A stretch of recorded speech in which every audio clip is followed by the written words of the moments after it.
Now, Parliament has passed the Special Import Levy Amendment Bill 2014 to enable the Finance Ministry raise more revenue through the Ghana Revenue Authority.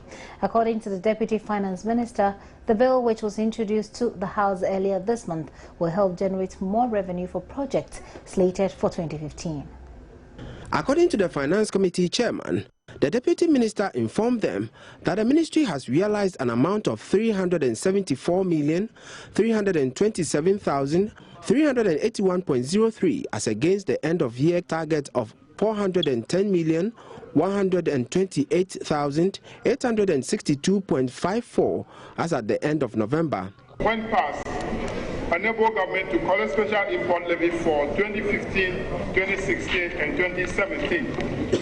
The Committee, upon thorough examination of the bill, is confident that the levy, among others, will help raise additional revenue needed for implementation of projects and programs outlined in the 2015 budget and help reduce the budget deficit.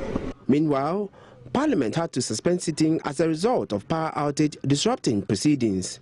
Honourable members, the mic is working, but the place is dark.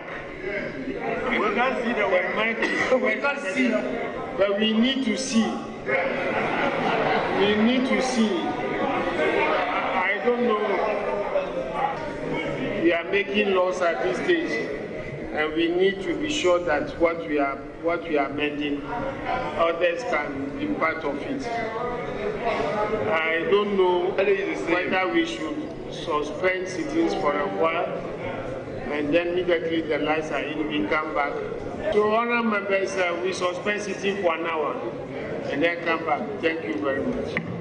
The power outage lasted for well over an hour before the light was restored.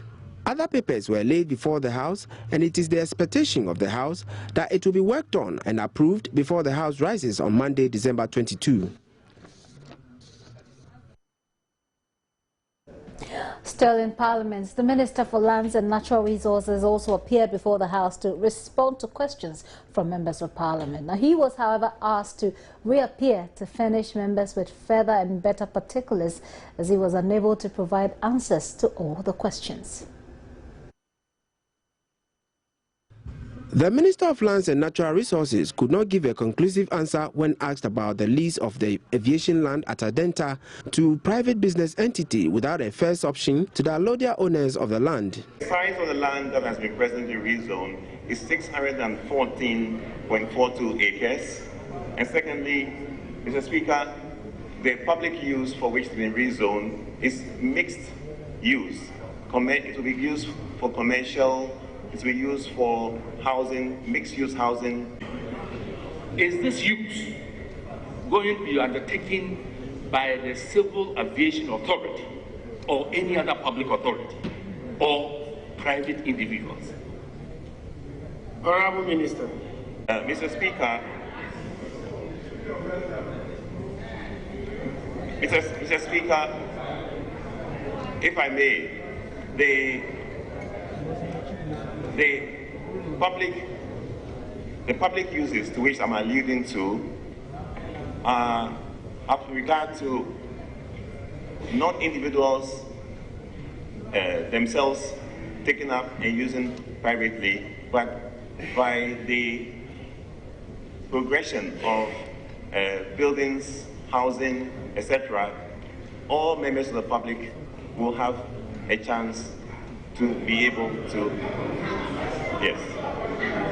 The minister again could not give a firm answer to a similar question by the Member of Parliament for Nsawam Edwardji on a parcel of land behind the Nsawam Cannery, which has an executive instrument placed on it. Why has the EI 31/1977, with an intended purpose of using the land for pineapple production, coupled with the relevant constitutional provision, Article 20, why has these two very important documents been breached by the government? As we speak, has not actually been leased out to an individual, but to a company.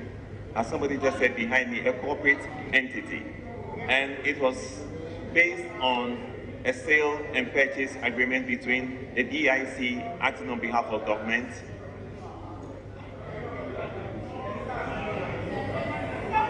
It was based on the sale and purchase agreement on the DIC act on behalf of government and that corporate entity called Carry Them, Mr. Speaker. In the process of doing the sale and purchase agreement, if the DIC consulted the Alodia owners, are you aware if they did that?